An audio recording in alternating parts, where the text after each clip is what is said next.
Estamos viviendo los momentos más dramáticos de la historia. El Dios eterno empleará todos los recursos para atraer favorablemente la atención de sus criaturas a su obediencia, para que vivan en armonía con toda la voluntad revelada en las Sagradas Escrituras. Las profecías ilustran la manera en que el Altísimo usa a los hombres hoy para cumplir sus designios y su voluntad en la tierra. La profecía es una visión anticipada de la historia. Son predicciones que permiten al pueblo de Dios ver las cosas transitorias de este mundo a la luz de la eternidad. Son alertas para actuar con eficacia en determinados momentos. Nos facilita la preparación personal para la crisis final que se avecina. El apóstol nos relata: tenemos también la palabra profética más segura, a la cual hacéis bien en estar atentos como a una antorcha que alumbra en el lugar oscuro, hasta que el día esclarezca y el lucero de la mañana salga en vuestros corazones. Y hoy, el Dios de los cielos quiere levantar a una generación que quiera vivir para Dios y que exponga los principios eternos de acuerdo con los cuales operan la sabiduría, el poder y su autoridad para el cumplimiento final de su propósito divino. Hola amigos, buenas noches, ¿cómo están? Queremos darles la bienvenida a esta serie de estudios bíblicos que hemos titulado La relación entre la ley y la gracia. Damos, como siempre, la más cálida bienvenida. La presencia de ustedes nos complace y especialmente para que estudiemos la palabra de Dios. Este tema de la relación de la ley y la gracia es sumamente importante, es fascinante también y creemos lamentablemente mal comprendido. Vamos a avanzar con estudios que veníamos transmitiendo, en esta ocasión leyendo un primer versículo, el que se encuentra en Juan capítulo 1, versículo 17. Lo vamos a presentar en la versión de la Reina Valera, que no está correctamente traducida, y allí haremos el énfasis para que miremos que en lugar de un conflicto, en verdad hay un suplemento o una posición, uno arroja más luz, un miembro del versículo sobre el otro. Miramos pues entonces Juan capítulo 1, versículo 17, en la versión de la Reina Valera 60, que dice: Pues la ley por medio de Moisés fue dada. Recordemos que ese pero que aparece en la Reina Valera no está en el griego original, así que lo omitimos. La ley por medio de Moisés fue dada, la gracia y la verdad vinieron por medio de Jesucristo. Así dice literalmente el texto griego. ¿De qué trata este versículo? Que primeramente la ley vino por medio de Moisés, tema que vamos a estudiar, continuar con el estudio de Gálatas capítulo 3, y la gracia de interpretar esa ley, la verdad de esa ley, solamente vino por medio de Jesucristo.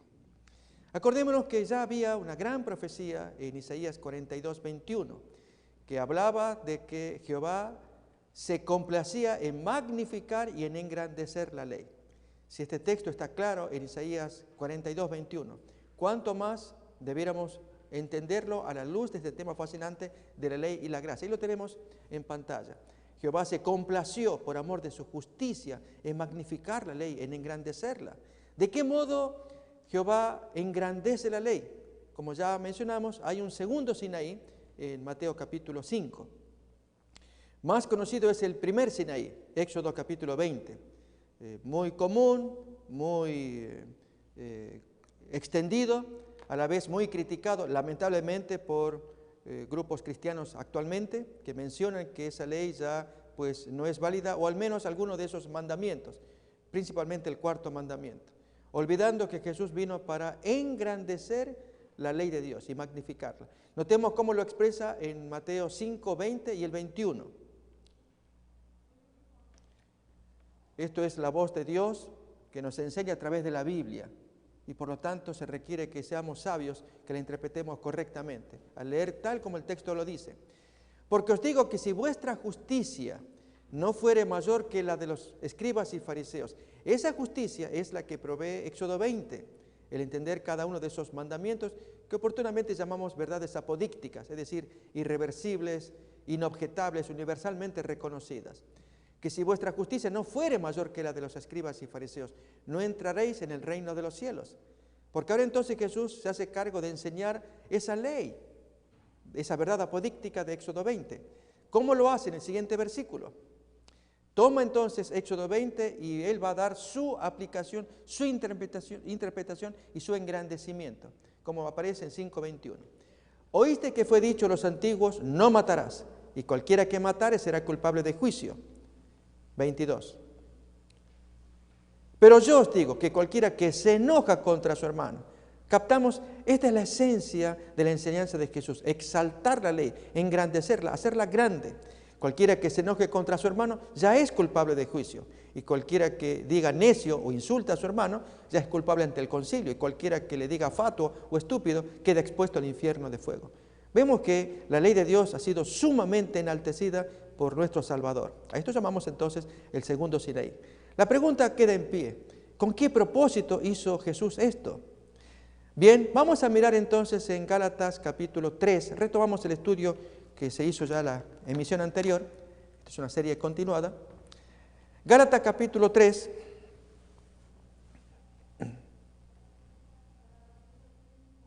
Versículo 19, que es el título del tema que hoy presentamos.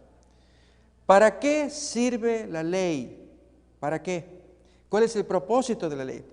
Vamos a mirar los versículos previos para entender el contexto y dar respuesta a la pregunta que el apóstol hace y a la vez él responde. Leemos aquí capítulo 3, versículo 15 en adelante. Hermanos, hablo en términos humanos, un pacto, aunque sea de hombre, una vez ratificado, nadie lo invalida, nadie le añade. Ahora bien, a Abraham fueron hechas las promesas y a su simiente. No dice a las muchas simientes, como si hablase de muchos, sino como de uno, y a tu simiente, la cual es Cristo. Esto pues digo, y noten que el apóstol va a hacer una relación entre promesa y pacto. Promesa hecha a Abraham, pacto hecho con Moisés.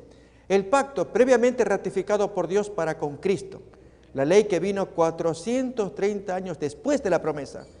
No abroga la promesa para invalidar la promesa. Estamos agregando palabras para entender entonces la relación de un pacto que aparece posterior a una promesa anterior.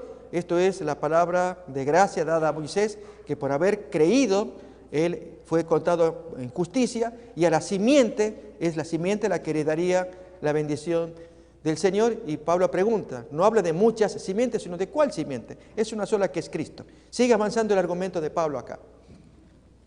Porque si la herencia proviniera por guardar la ley, ya no sería por la promesa hecha a Abraham, sino por la ley dada a Moisés.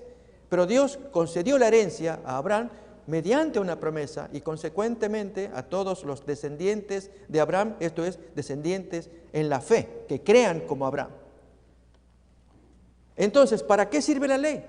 Si ya ha aparecido un pacto posterior a la promesa.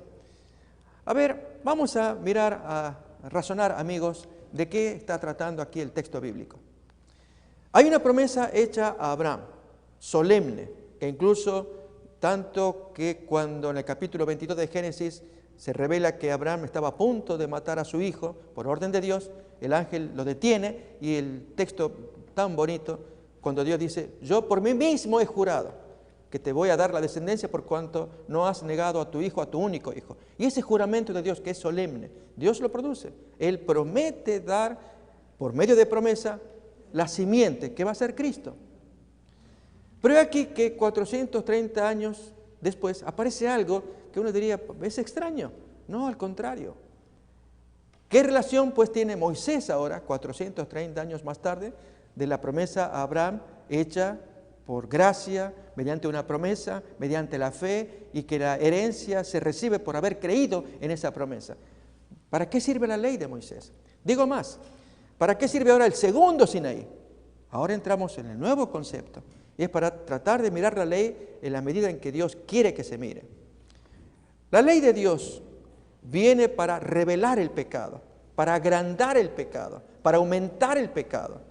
No para que se produzca más pecado, no se habla de ello. Acordémonos que en la forma en cómo lo expresa Pablo, vamos a abrir el texto de Romanos capítulo 6. Usa la palabra agrandar allí. Romanos capítulo 6, versículo 20 y 21.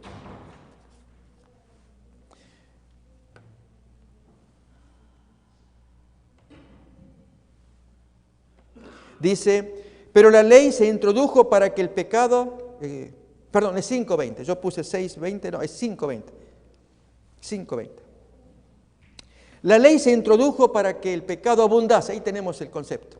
El pecado abunda, pero no para que haya más cantidad de pecado, sino para que el pecado se muestre tal como es, tan repugnante, tan horrible, tan grave a la vista de Dios. Este es el asunto quizás más importante en nuestra percepción como cristianos. Otra vez, la ley de Dios no es para que haya más pecados, sino para que el solo pecado ya deje de ser una simple práctica o un error. ¿Cuántas veces usamos esa expresión? No, es un crimen. Y este concepto sí que lo debiéramos tener muy claro. El pecado que se comete no es un error, es un crimen a la vista de Dios, porque el segundo Sinaí revela lo grave, lo grande que es cometer un pecado. Bien, acá entonces dice, cuando la ley se introduce, es para que el pecado abunde, pero cuando el pecado abunda o se agranda, como cuando se lo mira por lupa, sobreabunda la gracia. Y este es el amor de Dios, que ya Dios lo tenía preparado, que por medio de Cristo, allí entonces el hombre que cae en la cuenta de que la ley es muy grave, la condenación es pesada, allí entonces el hombre puede sentir liberación si se entrega en los brazos de Cristo. Vamos otra vez a Gálatas 3:19 y voy a compartir la traducción de una versión en inglés, una versión en perífrasis, que hace que la comprensión sea más comprensible, más agradable. Nuevamente Gálatas 3:19. ¿Para qué sirve la ley? La respuesta: fue añadida a causa de las transgresiones. Nos quedamos con esa expresión. En una Biblia en inglés la traducción es diferente, pero va al punto. Fue agregada para hacer del mal obrar un delito legal.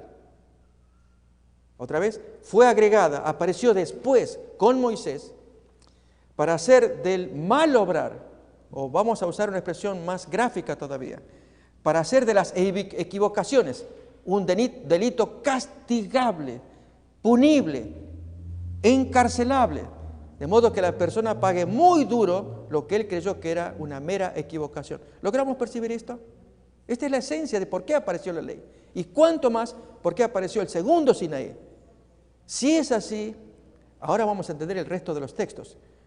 El destino del hombre es inescapable. No hay forma de evadir el juicio de Dios, porque todos los hombres han pecado, hemos pecado, y no obstante Dios da una salida, que se llama Cristo Jesús. Nuevamente completamos la lectura de 3:19.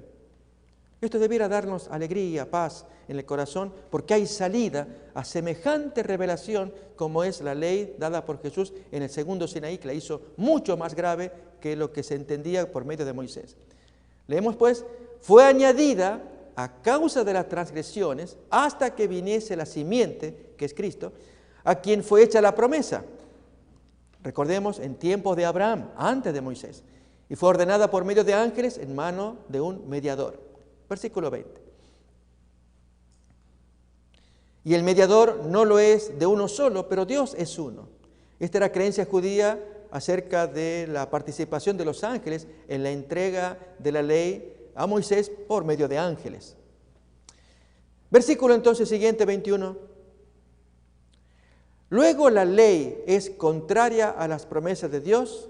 Si en la mente de Pablo, que es la mente del Espíritu Santo que opera en él, dice claramente que en ninguna manera son opuestas la ley y la promesa, el pacto de Moisés, la ley del monte Sinaí, con la promesa hecha a Abraham.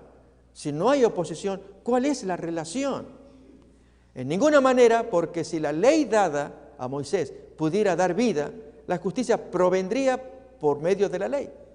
Y entonces quienes guardaran la ley heredarían el cielo. Contra lo cual Jesús dijo en Mateo 5:20 que leíamos, que decía que si vuestra justicia no fuera mayor que la de los escribas y fariseos, no entraréis en el reino de los cielos. Entonces la herencia no puede venir por guardar la ley o aún hacerla más exigente, más clara, de modo que los obedientes conocieran al dedillo las minucias de la ley, lo cual los judíos en el primer siglo pretendían. Por dar ejemplos, y este es el grave problema del judaísmo del primer siglo hasta el día de hoy, y es que al mirar la belleza de la ley, ¿por qué es bella?, agregaban esos reglamentos para que la persona al cumplir los reglamentos pudiera satisfacer la exigencia de la ley. Es el caso, por dar muchos ejemplos, el caso de los 39 melajot. o 39 prohibiciones, lo que no se debía hacer en sábado. Y en esas prohibiciones que Jesús combatió, no se puede en sábado prender un fuego o apagar un fuego. No se puede escribir ni dos letras, ni borrar por lo que estaba escrito. No se puede iniciar una tarea. A lo sumo, se inicia en las horas anteriores para que continúen, porque si deja de continuar en sábado, allí se comete pecado. Y esto es en base a interpretaciones un tanto antojadizas de textos como el de Jeremías capítulo 17, acerca de la introducción de cargas en sábado. Quizás voy a tomar unos minutos para dar un comentario acerca de estos melajot y ver entonces la locura humana de crear prescripciones, reglamentos para exaltar la ley y poder cumplir los reglamentos o esas prescripciones y con ello suponer que se está en gracia con Dios. Voy a invitar a que miremos Jeremías capítulo 17 y ver con ello entonces la fuerza de la ley de Dios, lo grave que es y la interpretación humana. Si Cristo no está allí interpretando, el hombre va a cometer gravísimo error. Jesús se los denunció en Marcos 7, por ejemplo, cuando les llama hipócritas. Ustedes, bien, como dice Isaías, bien invalidáis el mandamiento de Dios para guardar la tradición. Y lógicamente esas palabras ofenden, pero es la gran verdad de que Dios dio la ley para engrandecerla. ¿Y cómo hacemos? ¿Cómo enfrentamos el caso? Es buscar el escape en Cristo, tema que va a aparecer en Gálatas 3. Pero antes miremos estas prescripciones de los judíos. Vamos otra vez a Jeremías 17.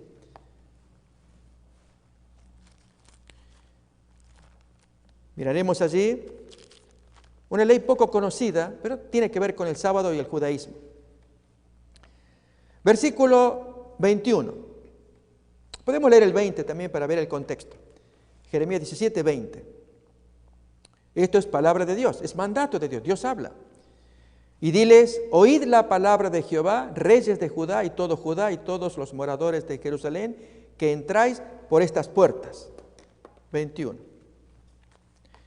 Así ha dicho Jehová, guardaos por vuestra vida de llevar carga en sábado y de meterla, notemos el concepto, meter por las puertas de Jerusalén.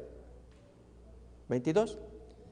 Ni saquéis carga de vuestras casas en sábado, negáis trabajo alguno, sino santificad el día de reposo como mandé a vuestros padres. Nos quedamos entonces con estos dos verbos básicos de lo que aparece en Jeremías 17. No se puede meter carga por las puertas de la ciudad, ni sacar carga de las casas, ni meter ni sacar. Pues el judío había ideado, y esto aparece, comento, en los tratados que ellos tienen, de los 63 tratados de la Mishnah, el tratado Shabbat, allí el primerito mandamiento de las leyes judías del sábado, aparece lo que voy a describir a continuación. Y es que la persona, llegado el viernes de noche, si un mendigo aparecía en la puerta tocando para pedir comida, él no podía introducir, porque Jeremías 17 lo prohibía, no podía introducir el plato para pedir comida, ni el dueño podía sacar algo de comida para ponerle en el plato. Así que no se puede ni introducir ni sacar. Lo cierto es que los judíos vieron que era problemático situaciones como estas e idearon una salida.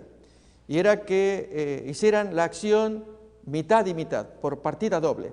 El mendigo apenas acerca el plato al umbral de la puerta, pero no introduce, y entonces lo deja, y el dueño de casa saca su hogaza de pan, y en lugar de sacarla, apenas deposita, y por lo tanto ni este introdujo, ni aquel otro sacó. Al hacer mutuamente la acción, ya los dos están fuera de culpa, no se comete pecado.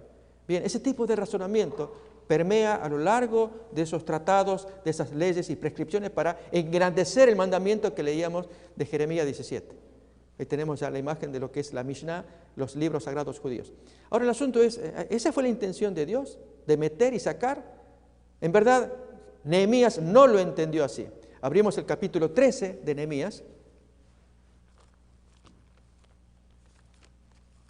Nehemías es posterior a Jeremías.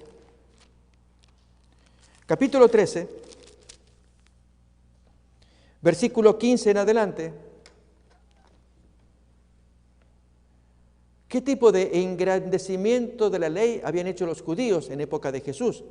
Miremos cómo entiende Nehemías, gobernador de Israel, cuando él vive esta experiencia de meter o sacar cosas en Israel. En aquellos días vi en Judá algunos que pisaban en lagares en sábado y que acarreaban haces o fardos y cargaban asnos con vino, también de uvas, higos, toda suerte de carga, y que traían a Jerusalén en sábado, y los amonesté acerca del día en que vendían las provisiones. Hacían comercio. 16. También había en la ciudad tirios que traían pescado y toda mercadería y vendían en sábado a los hijos de Judá y Jerusalén. Y reprendí a los señores de Judá y les dije: ¿qué mala cosa es esta que vosotros hacéis profanando así el sábado? Así se está hablando de venta, pero de introducción de carga. Esta gente metía las cargas para comerciar dentro de Jerusalén. Era doble culpa el hecho de meter las cargas comerciales en sábado. Estaba prohibido. Con lo que hoy diríamos, llegado el sábado, los que lo van a guardar, pues cortan con todo contacto mundano. Apagar el televisor, quitar los diarios, los periódicos, en fin, música secular, para dedicarnos a la comunión con Dios, tal como Dios ordena en el cuarto mandamiento, que santifiquemos ese tiempo para Él. Pero miremos todavía un poquito más a Nehemías, en esa experiencia que tiene, siguiendo el principio de Jeremías 17. ¿No hicieron así vuestros padres y trajo nuestro Dios todo este mal sobre nosotros y sobre esta ciudad? Y vosotros añadís ira sobre Israel profanando el sábado. Sucedió pues que cuando iba oscureciendo las puertas de Jerusalén, esto es en viernes de tarde, antes del sábado, dije que se cerrasen las puertas y ordené que no las abriesen hasta después del sábado. Y puse las puertas a algunos de mis criados para que en sábado no introdujeran carga. A esto se refería Jeremías: no metan carga, no saquen carga de la casa, justamente por estos motivos de comercio que en aquel tiempo lo había. Y finalmente, aún el versículo que viene, era tanta la existencia que Nehemías amenazó con hacerles daño. Y se quedaron fuera de Jerusalén 1 y 2 veces los negociantes y los que vendían toda especie de mercancía. Y él actúa. Y les amonesté y les dije: ¿por qué os quedáis vosotros delante del muro? Si lo hacéis otra vez, os echaré mano. Desde entonces no vinieron en sábado. Con esto vemos, amigos, claramente que el mandamiento puede entenderse llanamente, sin interpretaciones tan erradas como esto que mencionamos del mendigo y del dueño de casa y la media acción de cada uno para hacerse el mutuo favor, recibir el favor en el caso del mendigo. Pero en el caso de Jesús, cuando Él exalta el mandamiento, va hacia el espíritu, hacia el corazón. Vamos pues entonces a Gálatas capítulo 3. Habíamos leído los versículos 19 en adelante para mirar ahora cuál era el propósito de la ley. Habíamos dicho que era agrandar el pecado, hacerlo bien palpable, como con lupa. ¿Con cuál propósito? ¿Qué viene después de ello? Bien, en Gálatas capítulo 3, 22, leemos ahí: mas la escritura, que va a ser la ley dada por Moisés, lo encerró todo bajo pecado, todo lo hace pecado. Y aquí, amigos, es donde debiéramos ser humildes. Dios quiere que seamos humildes. Tal vez alguno de nosotros puede pensar, pero puede ser que Dios lo quiera demonizar todo, que si todo lo que yo hago o dejo de hacer es pecado. Voy a invitar a que abramos Isaías capítulo 64. Lógicamente, cuando ya estamos familiarizados con el lenguaje del Señor, miramos otra actitud de parte de Dios. El texto que vamos a leer a continuación no es del mucho agrado de la naturaleza carnal humana. Sin embargo, Dios lo reveló. En el capítulo 64 de Isaías, versículo 6, ¿cómo trata Dios nuestras buenas obras, las buenas intenciones? Si bien todos nosotros somos como suciedad y todas nuestras justicias como trapo de inmundicia, y caímos todos nosotros como cae la hoja, y nuestras maldades nos llevaron como viento. El Señor revela claramente que aún las buenas intenciones están manchadas. No porque Él quiera atribuírselo o atribuírnoslo de que todo lo que hacemos está contaminado, sino que de hecho es así cuando nuestra percepción espiritual va madurando, va creciendo, para darnos cuenta que somos egoístas. Hasta que Dios comienza a curarnos. Pero el primer paso es reconocer primeramente que Dios tiene razón porque está tratando con naturaleza caída, que es la nuestra. Nuestras motivaciones. Estoy hablando de una persona que apenas se inicia quizás en la vida cristiana. Pero en general suele pasar así, que la persona hasta que conoce al Señor y allí Dios se le revela para que vea que Dios es amoroso, al decirle que sus mejores intenciones están contaminadas. Vamos a mirarlo en Jeremías capítulo 17. Y ese es el propósito de la ley, revelarle al hombre que no está en buenas condiciones. Jeremías capítulo 17.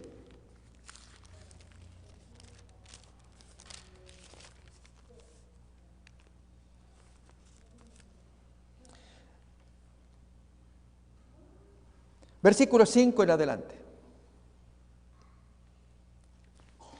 Así ha dicho Jehová, maldito el varón, el hombre que confía en el hombre. Cuando a veces vamos a pedir consejo a alguien, y no está mal, tenemos hasta profesionales, psicólogos, gente que conoce de su profesión, de la salud. No se refiere tanto a ellos, sino estamos hablando de valores morales, que define o depende de alguien moral, de una orientación moral, en lugar de confiar en Jehová, lo que leemos ahora. Maldito el varón que confía en el hombre y pone carne humana por brazo, por apoyo, y su corazón se aparta de Jehová porque va a depender del hombre. Será como la retama en el desierto, no verá cuando viene el bien, sino que morará en los sequedales en el desierto, en tierra despoblada y deshabitada. Y ahora el contraste con el varón que confía en Jehová. Bendito el varón que confía en Jehová y cuya confianza es Jehová. ¿Y con qué lo compara? Porque será como el árbol plantado junto a aguas, que junto a la corriente echa sus raíces. Notamos que ese árbol recibe su vitalidad de aguas, y la Biblia nos menciona que las aguas representan la obra del Espíritu Santo, le dan vida y en consecuencia el árbol reverdece. No verá cuando viene el calor, sino que su hoja estará siempre verde, y en el año de sequía no se fatigará ni dejará de dar fruto. Pero entonces la gran sentencia, engañoso es el corazón más que todas las cosas y perverso, ¿quién lo conocerá? Y la respuesta es Dios a través de su ley que nos revela cómo está nuestro corazón. Cuando dice, yo Jehová que escudriño la mente, que pruebo el corazón, para dar a cada uno según su camino, según el fruto de sus obras. Acordémonos, amigos, la historia y a la vez ilustración también del caso de Balaam. Balaam no se conocía a sí mismo. Es una historia que lo ilustra. Pretendía ser buena persona, hasta incluso cuando obró mal, siguiendo las pasiones de su corazón, de verse alquilado por el enemigo para maldecir a los israelitas. Y a la propuesta que él fue, a cada pronunciación de la maldición, su boca o se torcía su mente, pero salían bendiciones, 3 veces, hasta que el rey que lo contrata se hartó. Vete allí antes que te haga mal. Y finalmente se defiende Balaam diciendo, no te he dicho que todo lo que Dios me diga, yo lo voy a decir, y salen sus palabras, muy bonitas. Dios toma a ese hombre para pronunciar palabras muy bellas. Pero finalmente cuando Balaam va a su casa allí, urde el tremendo plan que revela también el libro de Apocalipsis, el plan con el cual quiere destruir a Israel para cobrar ese dinero. Bien, esas maldades del corazón, ¿quién las revela? Ya hemos leído el texto, solamente el Señor, pero lo hace a través de una ley que exalta la pretensión de Dios y el hombre no puede alcanzar ese estándar. Vamos a mirar a continuación el texto de Gálatas, capítulo 3, estamos allí, cómo la Escritura encierra todo bajo pecado, para que el hombre pueda escapar solamente por medio de un recurso que el mismo Dios provee. Miramos pues entonces Gálatas capítulo 3, estábamos en el versículo 22.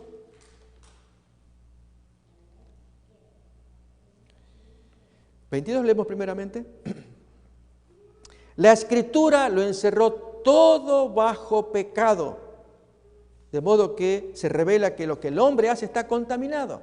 Si alguien quiere discutirlo diciendo, esta es una pretensión de la Biblia, pero en verdad no es así, porque hay hombres que son buenos. Nadie duda que haya buena intención de muchos seres humanos, pero las fuentes mismas del ser humano, que generan pasiones, generan sentimientos que no podemos controlar, es lo que Dios quiere revelar. y es poner al desnudo lo que el hombre es a la vista de Dios. Y cómo Dios le quiere dar una salida si el hombre tan solamente reconoce la maldad en la que el hombre está metido gracias a su naturaleza pecaminosa. Completamos la lectura. La Escritura lo encerró todo bajo pecado para que la promesa que había sido hecha a Abraham, que es por la fe en Jesucristo, fuese dada a los creyentes y así escapasen. 23. Pero antes que viniese la fe, la aparición de Cristo, el cumplimiento de la promesa hecha a Abraham, antes estábamos confinados, encerrados bajo esa ley. Como dice, encerrados para aquella fe que iba a ser revelada. Dios logró acorralar a todos con la luz de la ley, especialmente el segundo Sinaí. Nadie puede escapar en el planeta. Todos estamos condenados por nuestra naturaleza pecaminosa. Pero entonces la gran salida del versículo 24.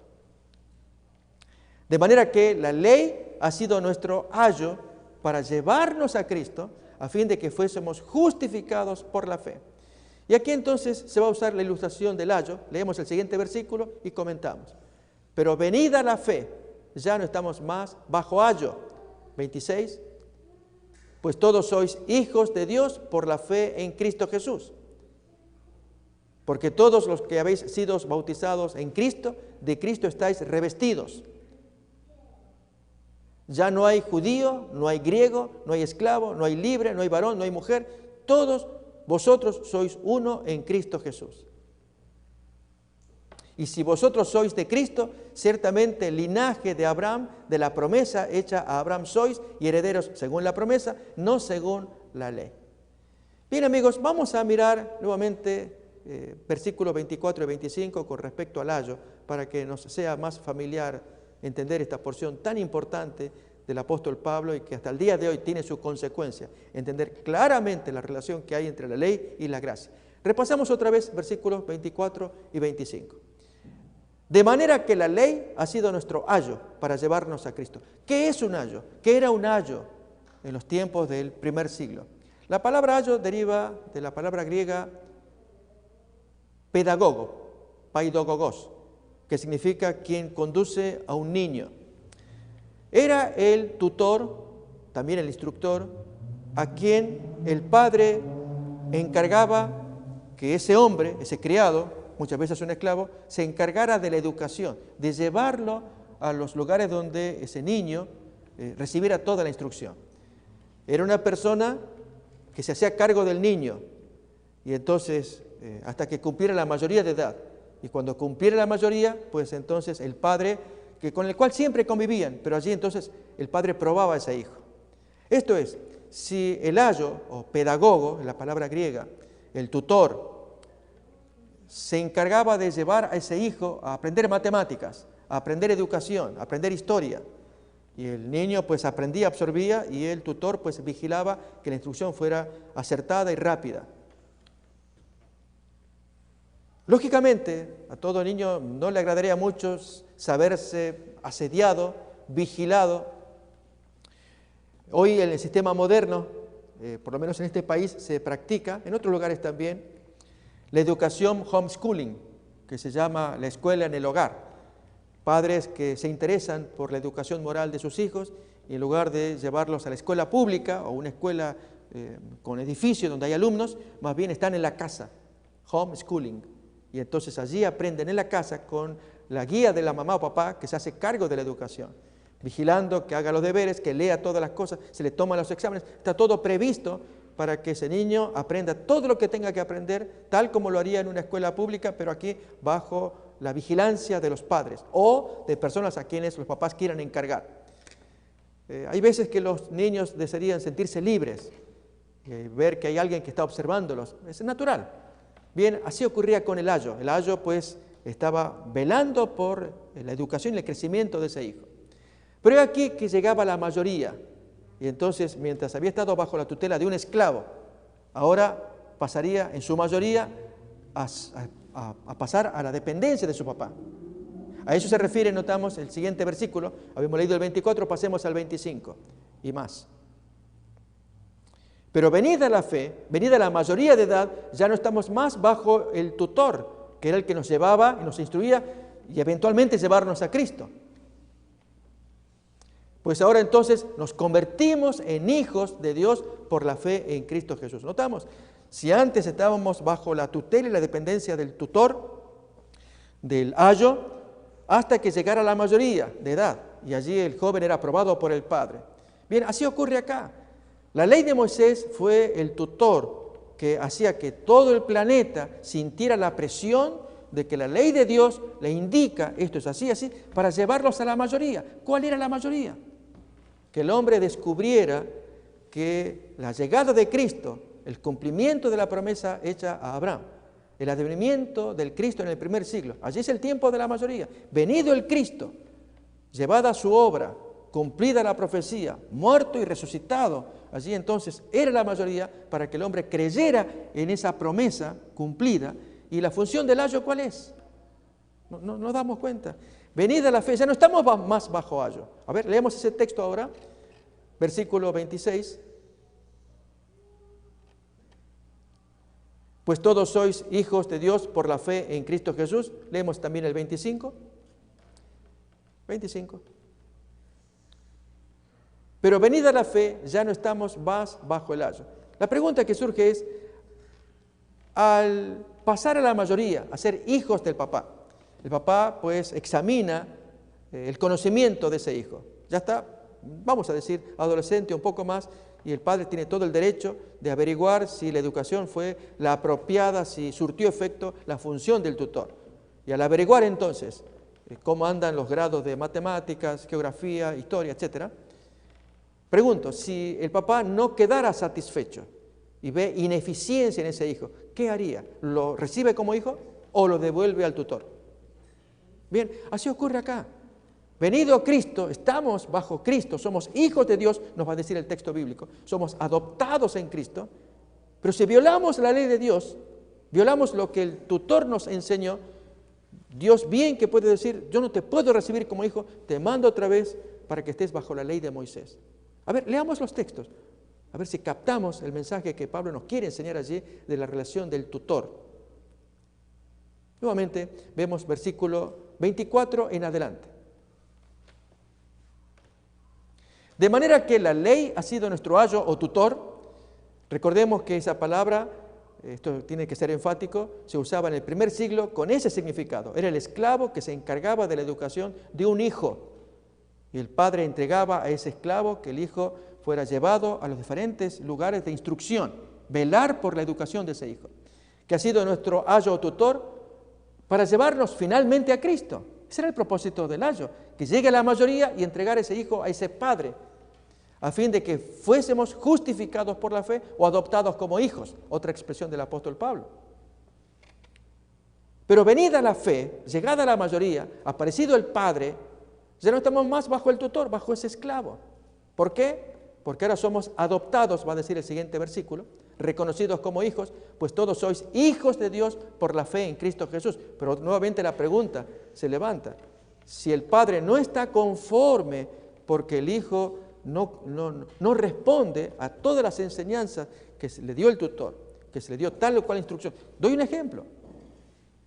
Si el tutor se hizo cargo de la educación, de las maneras para comer, de la educación, a la hora de servirse los platos, masticar, ruidos, etc., y el joven se portó adecuadamente ante el tutor, pero ante el papá se libera y hace los desórdenes. ¿Qué haría un padre? Lo devuelve. Así también en la ley de Dios. Si la ley de Dios dice los mandamientos, pero aquí, ahora en Cristo Jesús, bajo la tutela de Dios, me permito cometer pecados. Dios me diría, no te quiero, vuélvete otra vez al tutor hasta que aprendas la lección. ¿Se capta? Es lo que Pablo quiere enseñar, que somos adoptados como hijos de Dios para cumplir todo lo que el ayo nos enseñó. Eso es el segundo Sinaí. Si la ley del Sinaí, del ayo, decía tal cosa, con el Padre dice más profundo, porque quiere ver a ese hijo ya entrenado, cumpliendo los mandamientos. La profundidad del segundo Sinaí es tan importante, la exaltación de la ley y la gracia que hace que lo que no pudimos alcanzar en Cristo, que pudo hacerlo Él en carne, hace que abra puertas para que entremos nosotros y viviendo en carne la enseñanza de Jesús, podamos cumplir los mandamientos con el poder del Espíritu Santo. Seguimos más todavía. Miremos el texto bíblico que estamos examinando. Habíamos quedado en el versículo 25. Avanzamos un poco más. Pues todos sois hijos de Dios por la fe en Cristo Jesús. Porque todos los que habéis sido bautizados en Cristo, ahora están cubiertos de Cristo, porque recibieron la mayoría de edad. Ya el tutor queda atrás, pero no para, en la nueva experiencia, en el nuevo nacimiento, violar mandamientos del tutor. Es responder esos mandamientos y más. Es lo que el Señor nos quiere enseñar. Sigue más, 28. Ya no hay judío, no hay griego, no hay esclavo, no hay libre, no hay varón, no hay mujer, porque todos vosotros sois uno en Cristo Jesús.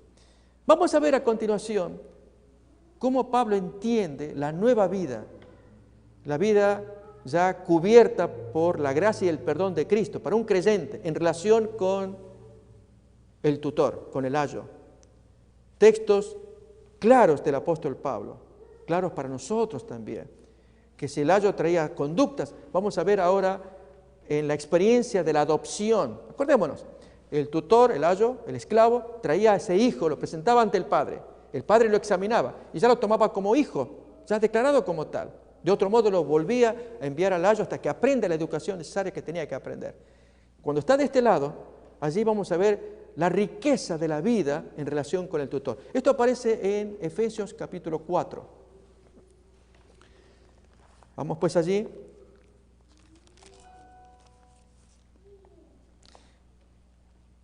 Versículo 17 en adelante, la nueva vida en Cristo.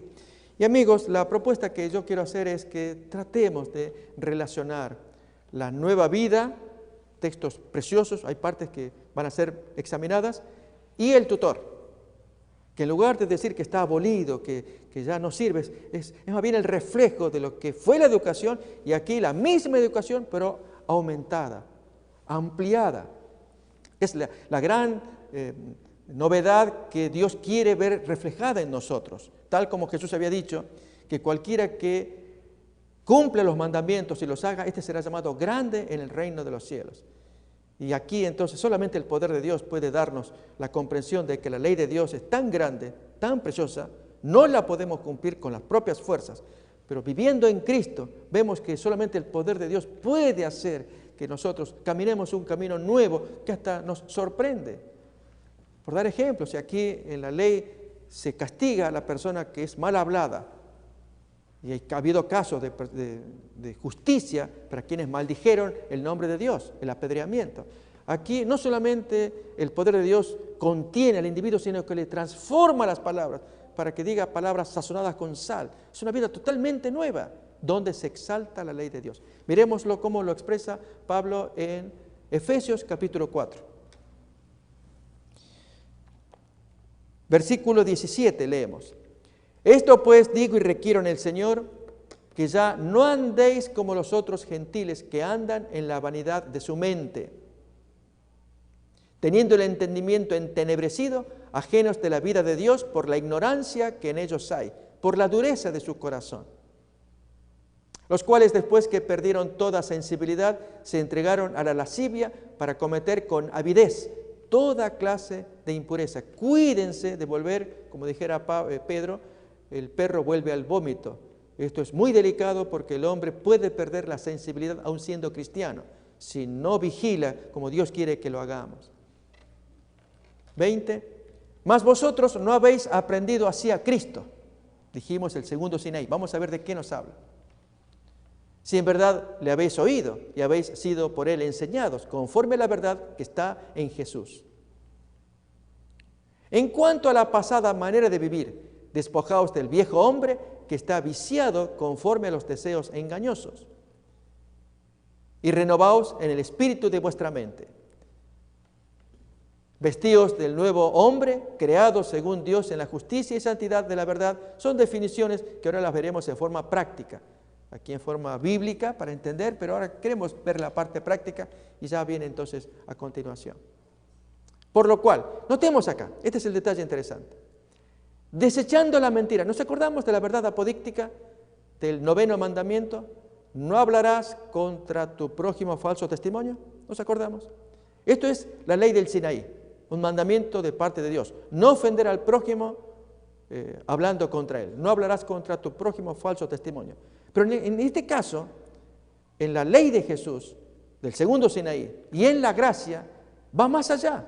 No solamente abstenernos de decir mentiras, sino promover palabras que hagan crecimiento de nuestro prójimo. Como dice ahí, hablad verdad cada uno con su prójimo, porque somos miembros unos de otros. Ayuden a crecer, usen la boca, no antes que se les inhibía de decir engaños. Otra vez, la verdad apodíctica decía, no hablarás contra tu prójimo falso testimonio.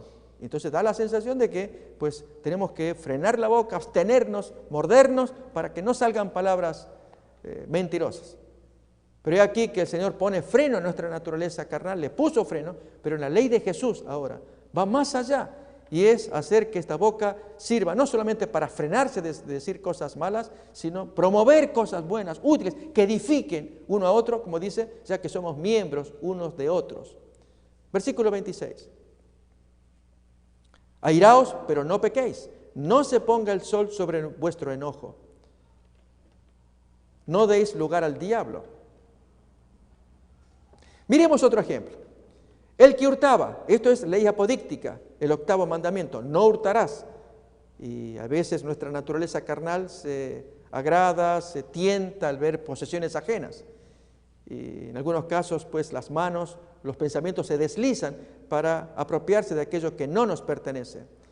Entonces el Señor condena esa actitud y un individuo se refrenaría, se frenaría. Eso es la verdad apodíctica de la ley. Pero la ley de Jesús, que exalta el mandamiento, acordémonos cómo se refiere al séptimo mandamiento, que si te tientas, más vale que te cortes la mano, te cortes los ojos, para que no violes ese mandamiento. Miremos ahora en la gracia, el mismo mandamiento, dicho pero en forma positiva. El que hurtaba, ya no hurte más, sino trabaje, haciendo con sus manos lo que es bueno, que tenga que compartir con aquel que padece necesidad. En lugar de sustraerle al vecino, robándole, ahora es lo contrario, es proveerle. Notamos, es el vuelco que se da en Jesús, la nueva naturaleza, que es lo que Dios quiere que nosotros tengamos. Esto sirva como principio de lo que Dios pretende de todo creyente, que movido por el tutor, llevado por el tutor, esto es la ley apodíctica de Moisés, ante el Padre lo examina, lo recibe, el ayo pues ya no cumple más su función, ahora se encarga el Padre. ¿Y qué es lo que el Padre quiere enseñar a su hijo? Si aquí se le había enseñado que no hurte, aquí ahora se le enseña que en lugar de quitar lo ajeno, ahora provea al que lo necesita. Eso es lo que todo padre querría. Esto es lo que Jesús vino a hacer, al exaltar la ley y con su gracia y su poder mostrar lo que Dios quiere para la raza humana. Pero de ninguna manera que esto quedó abolido. ¿Se va entendiendo? Esto es fundamental, amigos, porque por un lado hablamos con todo corazón, se ha hecho mucha discusión, mucha crítica contra la ley de los 10 mandamientos, particularmente uno de ellos, el cuarto mandamiento, el descanso del sábado. Más adelante lo vamos a estudiar. Pero el concepto que importa es que Jesús vino para exaltar la ley. Lo mostró con sus prácticas. Mateo 5:17 claramente dice, yo no he venido para abrogar, vengo para demostrar con mi práctica qué significa guardar la ley. Vengo para cumplir. Ahí tenemos el versículo. No penséis que he venido para abrogar la ley o los profetas. Yo no vengo a anular las cosas, vengo a demostrarlo con el cumplimiento, con la práctica.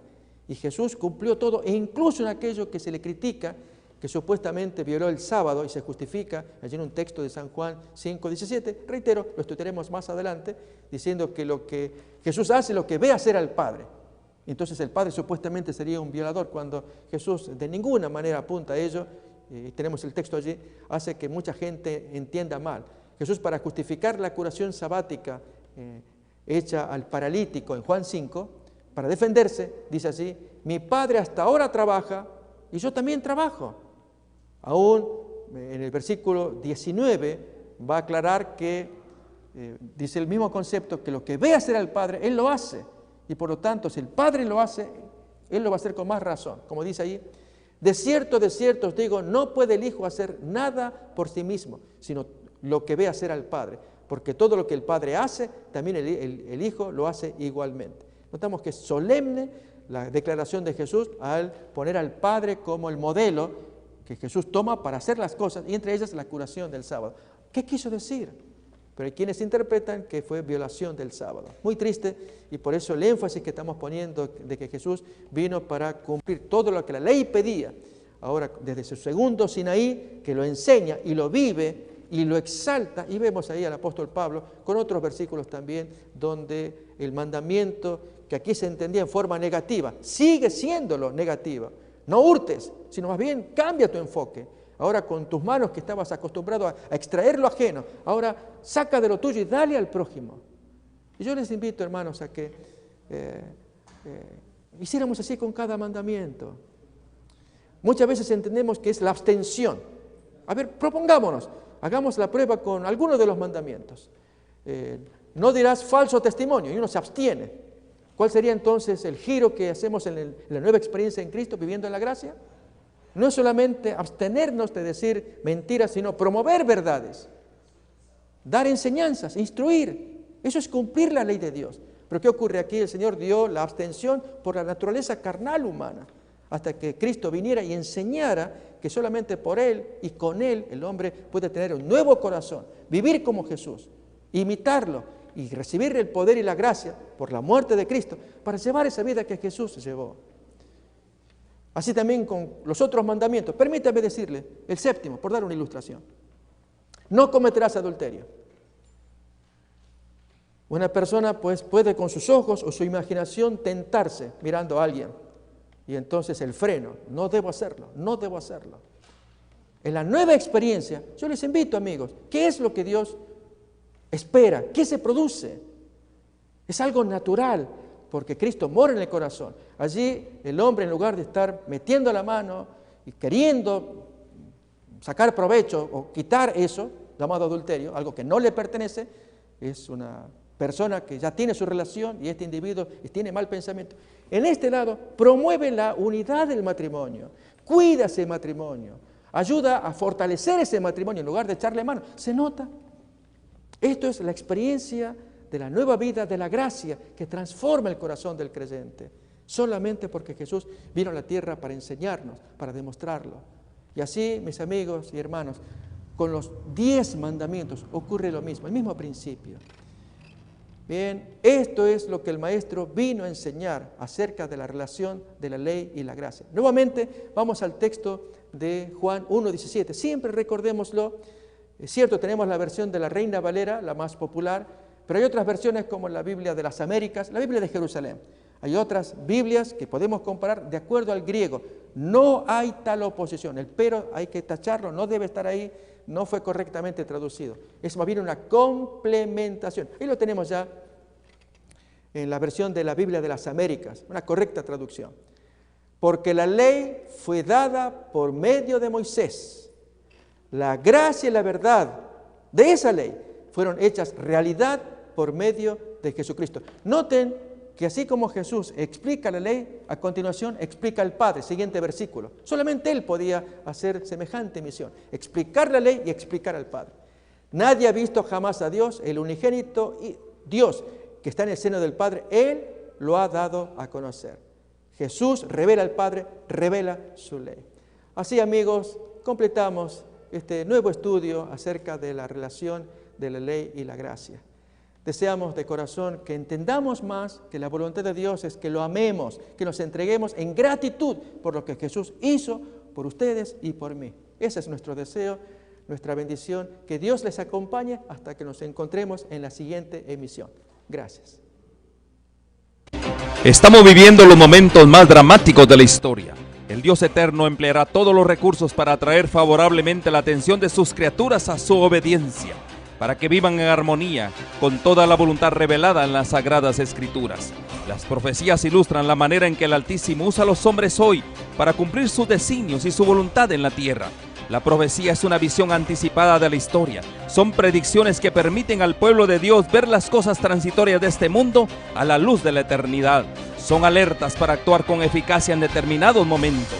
nos facilita la preparación personal para la crisis final que se avecina. El apóstol nos relata: tenemos también la palabra profética más segura, a la cual hacéis bien en estar atentos como a una antorcha que alumbra en el lugar oscuro, hasta que el día esclarezca y el lucero de la mañana salga en vuestros corazones. Y hoy, el Dios de los cielos quiere levantar a una generación que quiera vivir para Dios y que exponga los principios eternos de acuerdo con los cuales operan la sabiduría, el poder y su autoridad para el cumplimiento final de su propósito divino.